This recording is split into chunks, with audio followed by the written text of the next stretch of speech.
everybody. This is Rory Francis, and you're watching Manufacturing Champions, where we talk about those folks that manufacture they make things in the United States and champion our efforts to reshore and workforce development and just really cool stuff that they make, and we want to highlight it. I have my co-host Terry Iverson, a manufacturing champion unto his own and a 3-time author. And I know you brought, I'm kind of looking at the feed here and I'm seeing something behind me. I know you brought Steve Lewis on, and I'm going to introduce him. I'm going to ask him to turn around and kind of just show us that piece of equipment behind us. It's kind of, Steve, I'm going to let you get a word in here, Terry, but Steve, you can just tell us about that thing real quick. This I bought in 1984. It's a Harding HLV toolmaker's lathe, and it is my prized possession. It's considered one of the finest machine tools made in the U.S., and it has a long-standing reputation. I feel I have a Harding mill as well, and a Harding another speed lathe.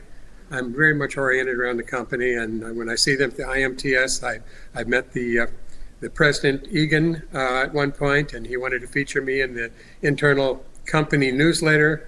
Because I'm very proud of this piece of equipment, and it's a joy to use. It feels right. Everything about it is smooth and precise and perfect, and I'm delighted to own it. Well, I'm going to turn it over to Terry, but when I see that, I see art. That's just me. But Terry, you brought Steve on. I know you have some questions for him. I'm going to turn it over to you. All right, thank you, Roy. Steve, welcome, and thanks for that introduction on the Hardinge product.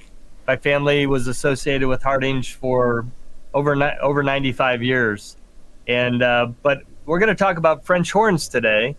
And we talked earlier about billiard cues, and I think French horns. People don't have an appreciation. I don't, Steve, as to how much time and effort and skill it takes to make one of your products. So talk to that a little bit, please. Well, first I might take a little bit of issue is that I'm not a manufacturer, more of what I call an artist craftsman, because I work alone. There are no employees here. They're not a large square footage, but I have the finest shop in the world for making horns, about 2,000 square feet, filled with things like the Harding lathe I have right behind me.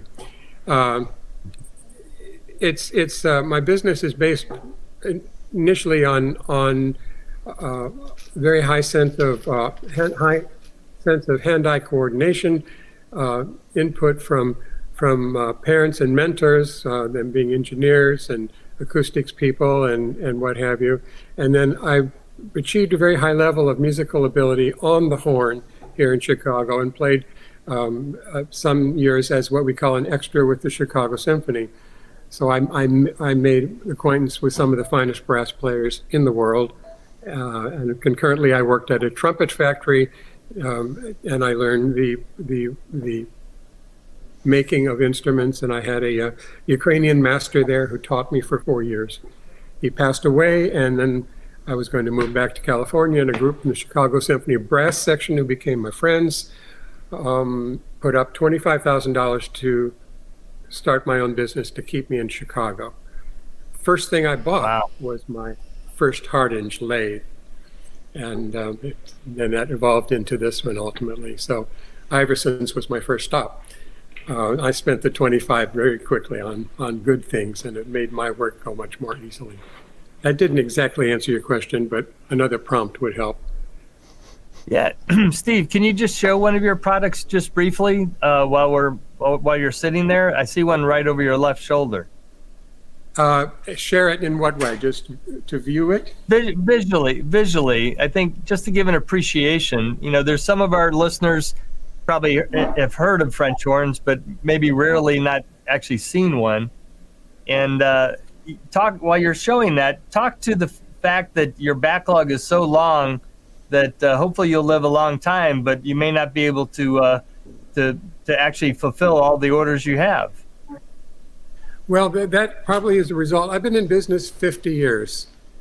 I'm, of a very advanced age, and with that, I've had great success primarily through the nature of the workmanship on the instrument, the tonality and character of how it blows, how it resonates, and I don't really advertise. It's all been word of mouth, and this has been a worldwide phenomenon for me because there are orchestras worldwide, and they all need new instruments, or they rely on very old instruments, or like a string player might love to have a Guarneri del Gesù or a Stradivari or something like that, and I'm not in that rarefied history of instruments. Modern French horns don't quite fit, but it is a fine, well-received instrument that plays that plays in an efficient manner, in a technologically reliable manner, and the musician artist who plays it can choose to forget about it a little bit and concentrate on their artistry and on their creativity as a musician artist. And the horn then becomes a useful tool and doesn't get in the way of things.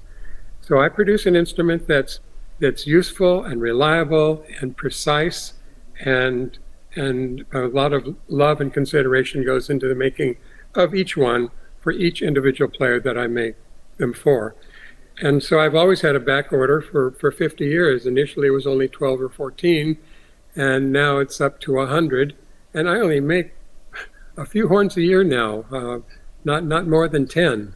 So it's going to be a challenge. All my customers have been very patient, and I appreciate that immensely. Well, I should have said that you'll still be alive, but you won't be working hard at producing them. I should have corrected myself. But I'll correct you myself. I intend to. I work 7 days a week, and I enjoy it, and I will work as long as my physical situation allows.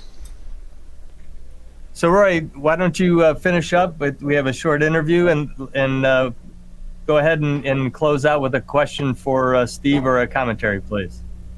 Well, Steve, I mean, that is a beautiful instrument, and the artistry is self-evident, and you surround yourself with good equipment. I applaud you for what you're doing. I do want to point out to our audience, the craftsmanship and the time, it takes to make these things, and everything we manufacture is taken for granted. You can go into a home, and if it's not grown, it's manufactured, and manufacturing is essential to our way of living today, and it's important to keep that artistry and craftsmanship in there, as well. And Steve, you do both of those. You physically manufacture a product, but I mean, it's obviously there's a passion and an artistry that goes into it, and that's unique unto itself and should be applauded. Terry, I'm just going to sign off on that note. Steve, you are a champion, and Terry, you are most definitely a champion. And this is all for now for Manufacturing Champions. See you next time.